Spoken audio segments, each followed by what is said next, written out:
ட்ரம்பிற்கு சீனா கொடுத்த அடி, பல ஆயிரம் அமெரிக்கர்களின் வேலை நொடியில் காலி. இதை யாரும் எதிர்பார்க்கல. அமெரிக்காவுக்கும் சீனாவுக்கும் இடையேயான வர்த்தக போர் தீவிரமடைந்து வரும் நிலையில் சீன அரசு இப்போது யாருமே எதிர்பார்க்காத உத்தரவை பிறப்பித்துள்ளது. இது அமெரிக்காவுக்கு மிகப்பெரிய அடியை கொடுக்கும் என்றே எதிர்பார்க்கப்படுகிறது. இரு தரப்பிற்கும் இடையேயான வர்த்தக போர் தீவிரமடைந்து வரும் சூழலில் வரும் காலங்களில் இதுபோன்ற நடவடிக்கைகள் அதிகரிக்கும் என்றே எதிர்பார்க்கப்படுகின்றது. அமெரிக்காவுக்கும் சீனாவுக்கும் இடையே வர்த்தக போர் தீவிரமாக நடந்து வருகிறது. ரெசிப்ரோக்கல் வரியை அறிவித்து இதை தொடங்கி வைத்ததே ட்ரம்ப் தான். உலகின் மற்ற நாடுகள் மீதான வரிகளை நிறுத்தி வைத்த ட்ரம்ப் சீனா மீதான வரிகளை மட்டும் தொடர்ந்து அதிகரித்தே வருகிறார்.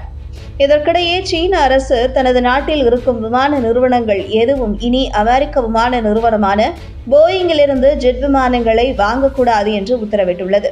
ஜனவரி மாதம் அதிபர் டொனால்டு ட்ரம்ப் பதவியேற்றதிலிருந்து உலகின் 2 பொருளாதாரங்களான அமெரிக்காவும் சீனாவும் வரி போர் நடத்தி வருகிறது. அமெரிக்கா இப்போது சீனாவிலிருந்து இறக்குமதி செய்யப்படும் பொருட்களுக்கு 145% வரை வரிகளை வசூலிக்கிறது. அமெரிக்காவின் இந்த நடவடிக்கை கிட்டத்தட்ட சட்டவிரோத மிரட்டல் என குறிப்பிட்டுள்ள சீன அரசும் இதற்கு பதிலடி கொடுத்துள்ளது. அதன்படி அமெரிக்க இறக்குமதிகளுக்கு 125% வரிகளை விதித்துள்ளது. இதற்கு மேல் வரிகளை உயர்த்துவது அர்த்தமற்றது என குறிப்பிட்டுள்ள சீனா, இனி அமெரிக்கா வரிகளை உயர்த்தினாலும் அதற்கு பதிலடி தரப்போவதில்லை என சீனா தெரிவித்துள்ளது. இந்த சூழலில் தான் சீன அரசு யாரும் எதிர்பார்க்காத வகையில் அமெரிக்காவைச் சேர்ந்த போயிங் நிறுவனத்திலிருந்து ஜெட்களை வாங்கக்கூடாது என சீன விமான நிறுவனங்களுக்கு உத்தரவிட்டதாக ப்ளூம்பெர்க் நியூஸ் செய்தி வெளியிட்டுள்ளது. சீனாவின் இந்த உத்தரவு அமெரிக்காவுக்கு மிகப்பெரிய அடியாகவே இருக்கும். ஏனென்றால் ஜெட் விமான உற்பத்தியை பொறுத்தவரை உலகில் போயிங் மற்றும் ஏர்பஸ் நிறுவனங்கள் மட்டுமே ஆதிக்கம் செலுத்தி வருகிறது. ஏற்கனவே சமீப ஆண்டுகளாக அடுத்தடுத்து விபத்தில் சிக்கியதால் போயிங் விமானங்கள் பெயர் கெட்டுப் போயிருக்கிறது. ஆர்டர்களும் குறைந்துள்ளன. இந்த சூழலில் சீனாவும் போயிங் விமானங்களை நிறுத்தினால் அது போயிங் நிறுவனத்திற்கு பெரிய அடியாகவே இருக்கும். மேலும் போயிங் நிறுவனத்திடம் ஃபேக்டரி எல்லாம் அமெரிக்காவில் தான் இருக்கிறது.